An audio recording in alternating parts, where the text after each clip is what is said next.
Para começar, o Pix, o famoso sistema de transferências instantâneas, que foi desenvolvido pelo Banco Central, é alvo de um processo aberto pelo governo dos Estados Unidos. Esse documento foi divulgado pelo escritório do representante de comércio dos Estados Unidos. Nesse relatório, o governo americano não cita especificamente o nome da ferramenta Pix, mas fala em serviços de comércio digital e pagamento eletrônico, inclusive aqueles do governo. O Pix é o único sistema do governo para esse fim. Tem um outro trecho. Esse documento fala em indícios de que o Brasil se envolve em uma variedade de atos, políticas e práticas que podem prejudicar a competitividade das empresas americanas que atuam no comércio digital e em serviços de pagamento eletrônico. Além do Pix, serão investigadas práticas brasileiras em áreas como comércio eletrônico, tecnologia, taxas de importação e também desmatamento, proteção de propriedade intelectual no Brasil. Enfim, essas notícias e essas indicações tomaram conta da imprensa brasileira. A gente vai chamar os nossos comentaristas para trazer as impressões acerca desse processo de investigação que acontece nos Estados Unidos. Chama o Luiz Felipe Dávila, ao vivo, conectado com a gente. Dávila, seja muito bem-vindo, ótima noite a você. Mais uma informação que vem à tona: governo norte-americano e esse pedido feito por Donald Trump, presidente norte-americano, uma investigação sobre algumas práticas que não seriam legais ou pouco competitivas. Dávila, queria sua avaliação e reflexão sobre esse estudo que será feito a partir de agora. Boa noite, Caniato, boa noite, Koba, Beraldo e a nossa querida audiência.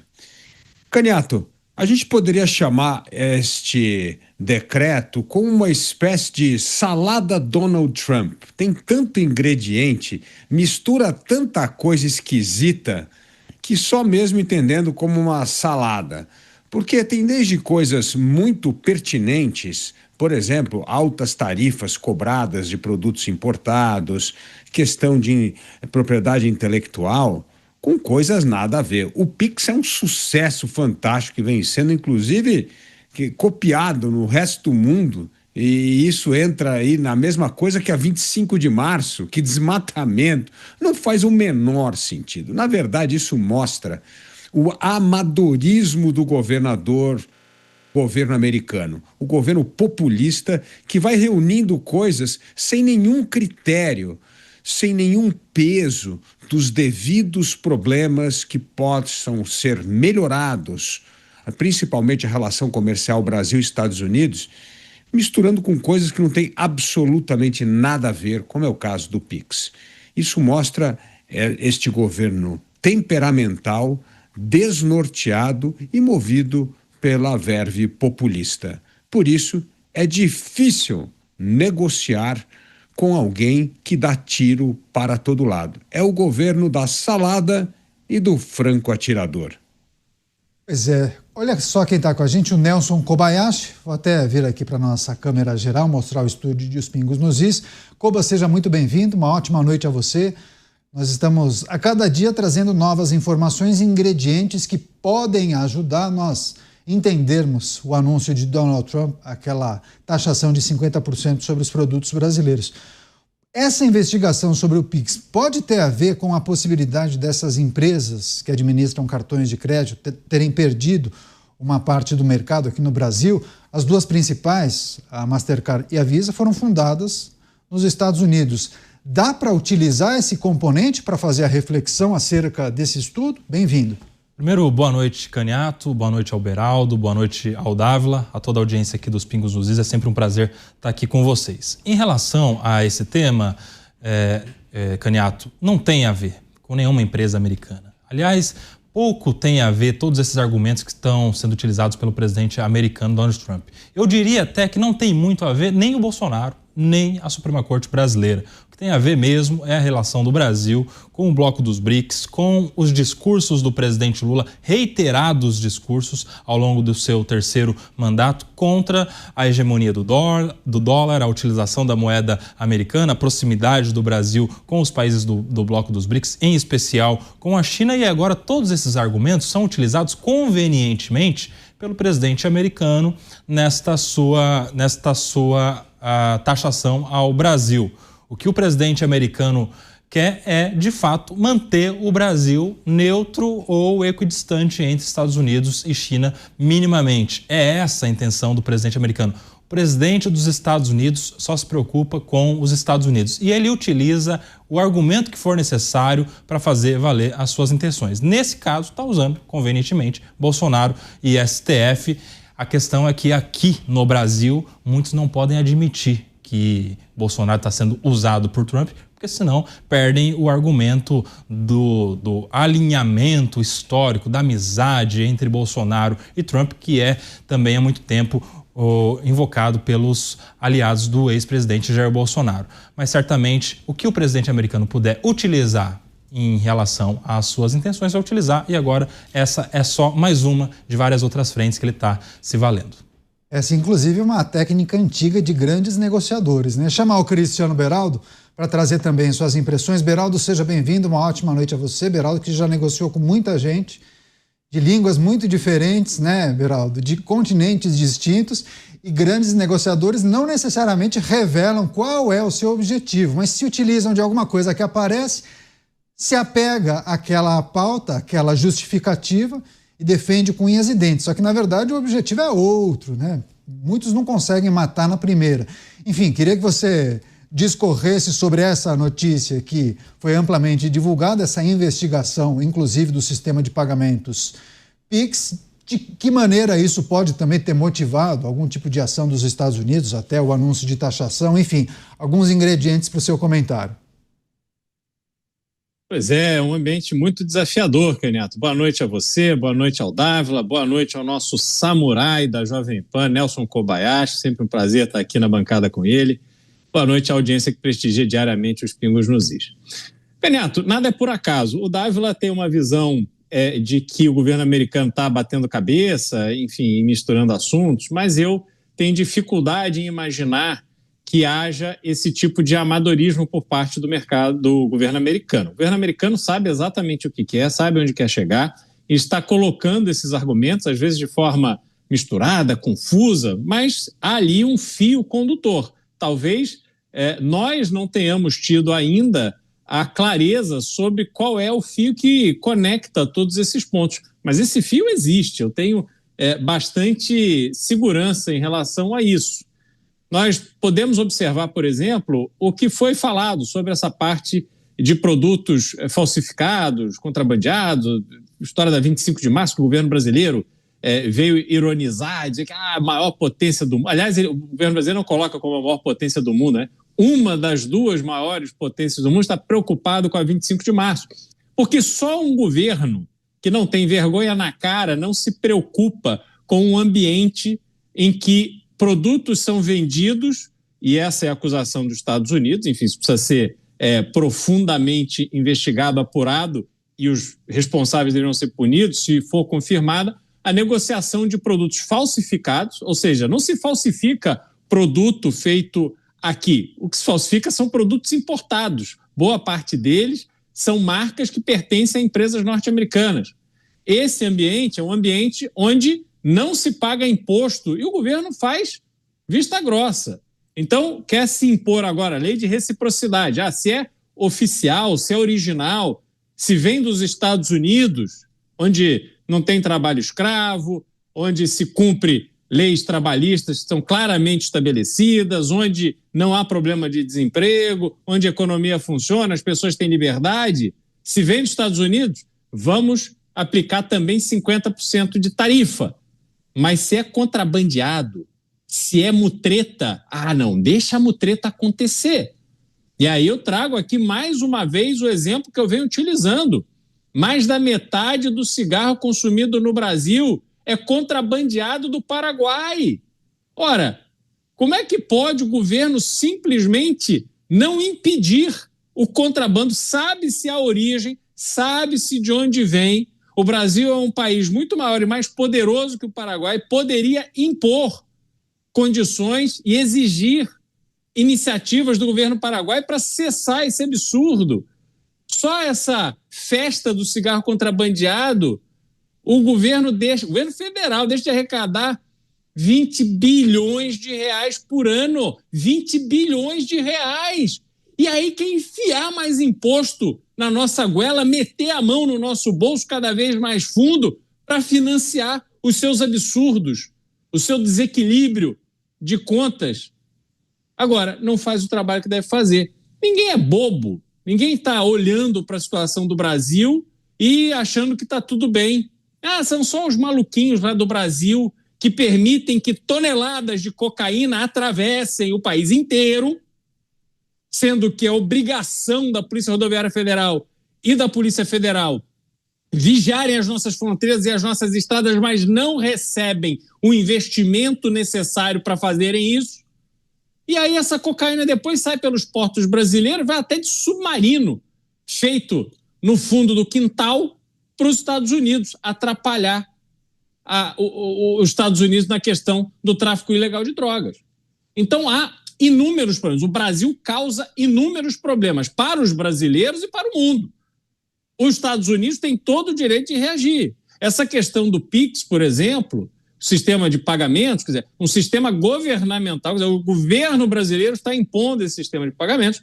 Nos Estados Unidos existe um sistema de pagamentos bastante semelhante, que é da iniciativa privada, mas o governo brasileiro fecha isso para ele ficar controlando. Então, há uma série de disputas que são efetivamente disputas comerciais e que agora que se começou a tratar desse tema a partir da política tarifária dos Estados Unidos, todos os pontos estão vindo à tona e, sinceramente, acho ótimo que venham. Acho muito importante que coloquem todas as cartas na mesa para que fique claro, evidente, até para nós brasileiros, como o governo está lidando de forma completamente inadequada, amadora e irresponsável com a questão do comércio internacional do Brasil.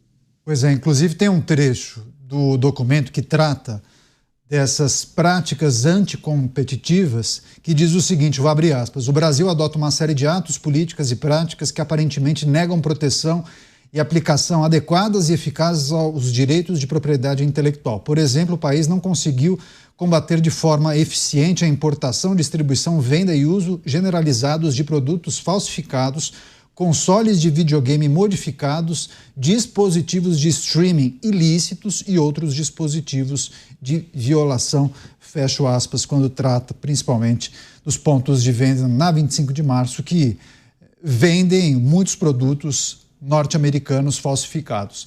Chamar o Dávila, só para o Dávila trazer o ponto de vista ou um complemento ao que disse o Beraldo. Dávila, você tinha mencionado a salada de Donald Trump, né? Uma aparente bagunça em relação a essas manifestações, muitas pautas misturadas, enfim, queria que você também refletisse sobre o que disse o Beraldo, né? Para você, tem um fio que conduz essas manifestações, decisões e sinalizações dos Estados Unidos em relação ao Brasil, Dávila? Bom, a carta dele mostra que não tem fio nenhum. Primeiro ele quer que o Supremo reveja a condenação de Bolsonaro. Aí mistura a questão comercial dizendo que tem superávit quando é mentira, que tem um déficit na balança comercial Brasil e Estados Unidos. É uma salada, como eu digo. Agora, o Beraldo tem toda a razão com esse contrabando, comércio ilegal e tal, mas, o Beraldo, isso é sintoma de um país que cobra um absurdo de imposto e que tem uma economia fechada. Por que o telefone celular que nós compramos aqui custa 2 vezes mais que os Estados Unidos? Por que qualquer aparelho que a gente compra aqui? Por que carro custa 2 vezes mais? Porque tem uma carga tributária absurda. O problema no Brasil é que nós temos uma muralha do protecionismo com muralha tarifária, muralha não tarifária, que prejudica enormemente o Brasil. O Brasil não representa 2% das exportações mundiais, é uma coisa ridiculamente pequena. Nós somos uma economia absolutamente fechada. Então, se nós tivéssemos tarifa como se fosse a tarifa média dos países da OCDE, nós não teríamos 25 de março, não teria comércio de camelô, não teria... Porque, no fundo, o que a gente tem é uma política protecionista que existe há muito tempo no Brasil, inclusive vindo de governadores de direita e de esquerda, com impostos altíssimos e com questões tarifárias, não tarifárias, sanitárias, tudo que distorce o comércio global, fazendo com que o Brasil seja esta muralha do protecionismo que prejudica tanto o consumidor brasileiro, que acaba pagando 2 até 3 vezes mais por um determinado produto no Brasil por causa dessa política. E nesse sentido o Beraldo tem razão. Pelo menos esse imbróglio com os Estados Unidos trazem esses temas à tona. Mas, vai precisar muita mudança cultural para nós desmamarmos do protecionismo, de uma economia fechada e desse excesso de imposto. Tem muita gente viciada nesse sistema que ganha dinheiro com ele, infelizmente. E é óbvio, né, Beraldo, você sabe melhor do que eu, que não é um governo de esquerda, populista, que vai abrir economia, diminuir tarifa, nem com pressão dos Estados Unidos, da Europa ou do mundo inteiro junto, isso não vai acontecer. Daqui a pouco a gente vai trazer detalhes da carta enviada pelo governo brasileiro ao governo norte-americano em uma ação que a gente pode considerar como mais um episódio dessa início de negociação. Você, Koba, queria também te ouvir a respeito do questionamento feito pelo Beraldo, o complemento do Dávila. Você é cético em relação a essas pautas, principalmente aquelas pautas que foram colocadas naquela manifestação de Donald Trump. Na verdade, o objetivo é outro, né? Tem muito a ver com os BRICS, né? No meu ponto de vista, sim. É só estabelecer uma linha do tempo. Quando é que o Bolsonaro virou réu no Supremo? Desde quando ele é investigado? Donald Trump não aplicou taxação de 50% em nenhuma dessas oportunidades. Desde quando as plataformas digitais, principalmente as americanas, são alvo de ações no STF? O X, que era do seu então aliado Elon Musk, ficou fora do ar aqui no Brasil por quanto tempo? Não teve taxação. Por que tudo só aconteceu no dia seguinte ou na semana posterior à cúpula dos BRICS, em que o presidente Lula, se colocando como líder do bloco, fez duras críticas à utilização do dólar, fez duras críticas à política de taxação, à guerra comercial instalada por Donald Trump? Porque isso tudo só aconteceu depois da presidente do Banco de Desenvolvimento dos BRICS, Dilma Rousseff, fazer também as suas críticas ao presidente americano. A grande pauta dos BRICS não foram os países dos BRICS, foram os Estados Unidos da América. É só uma coincidência? Não é. O Donald Trump está pensando nos Estados Unidos e na relação que pode ter com o Brasil. É claro que para ele é conveniente ter um aliado, alguém que esteja ideologicamente na mesma página que ele. Isso vai fazer com que o Brasil mantenha suas relações comerciais, políticas, diplomáticas com os Estados Unidos. Mas neste momento em que não há esse alinhamento, o jeito dele pressionar o Brasil a não se colocar nessa posição de líder dos BRICS contra os Estados Unidos é justamente pela medida da taxação. E aí ele usa o argumento que lhe for mais conveniente. É conveniente usar o Bolsonaro? Usa o Bolsonaro. É conveniente usar o STF? Use o STF. É conveniente usar aqui essa questão dos direitos autorais, propriedade intelectual contra a pirataria aqui no Brasil. Então ele usa todos esses argumentos que são argumentos secundários, são da motivação secundária, que estão constando como se fossem a motivação primária, mas não é. Por isso a minha situação aí de desconfiança desses argumentos todos e que caiu, de fato, como uma bomba inesperada aqui, em especial na oposição brasileira. São bons pontos, né? Dá para considerar que Donald Trump está usando essas outras pautas como boi de piranha, como se falava, né, Beraldo? Usa como boi de piranha, muita gente acha, nossa, que absurdo, sério mesmo? E aí alguns grupos políticos falam, nossa, como ele é o defensor da liberdade, mas talvez, na verdade, o objetivo dele seja outro, né, Beraldo? Mas tem um aspecto, por exemplo, na carta que foi escrita no anúncio das tarifas, em que ele cita o processo injusto, na opinião dele, em relação a Jair Bolsonaro, a atuação do Supremo Tribunal Federal em relação ao cerceamento da liberdade de expressão, muda um pouco o contexto quando a gente olha para essa carta emitida pelo o representante de negócios dos Estados Unidos, que começa essa investigação, e lá ele cita, por exemplo, corrupção. Essa carta foi datada do dia 15, se não me engano, foi ontem. Foi o dia em que Alberto Youssef, o doleiro da Operação Lava Jato, não há dúvida de que Alberto Youssef, até porque ele confessou, não há dúvida de que ele foi operador de um bilionário sistema de corrupção no Brasil. Então, no mesmo dia em que há essa carta do governo norte-americano citando que a corrupção no Brasil atrapalha a competitividade de empresas norte-americanas, nós tivemos uma decisão do Supremo Tribunal Federal dando vida livre, leve e solta para Alberto Youssef. Quer dizer, como é que pode uma coisa, qual é o exemplo, qual é a mensagem que a gente passa? Que no Brasil vale a pena ser corrupto, no Brasil vale a pena roubar, vale a pena ser sonegador, vale a pena não jogar pela regra do jogo. Então, quando você está num ambiente, num país em que a corrupção domina, e aí, de novo, se nós temos toneladas de cocaína saindo da Colômbia e da Bolívia, atravessando o território brasileiro e saindo pelos nossos portos, é impossível que isso aconteça sem um imenso sistema de corrupção, de inúmeros agentes públicos. Então, isso está dado. O Brasil é um país corrupto. E neste ambiente da corrupção, que infelizmente a Lava Jato foi encerrada, então agora estão aí, os então presos hoje estão aí dando risada da nossa cara, somos os otários que vamos continuar pagando pelo dinheiro que eles roubam com corrupção, vão continuar roubando. Então, neste ambiente de corrupção, aquela empresa que não quer entrar no sistema de corrupção, até porque tem uma linha de atuação definida por padrões internacionais que impedem esse tipo de coisa, elas estão em desvantagem. Isso claramente impacta a atuação comercial de empresas norte-americanas, assim como impacta a atuação comercial de empresas europeias. Então, qualquer país sério não vai meter a mão nessa sujeira que é a realidade preto e branco do Brasil. Então, tem a espuma, mas o refrigerante está lá e está bem sólido ali, bem denso, para a gente ver que tirou essa espuma que o Trump fez, mas tem muito refrigerante ali para ser bebido.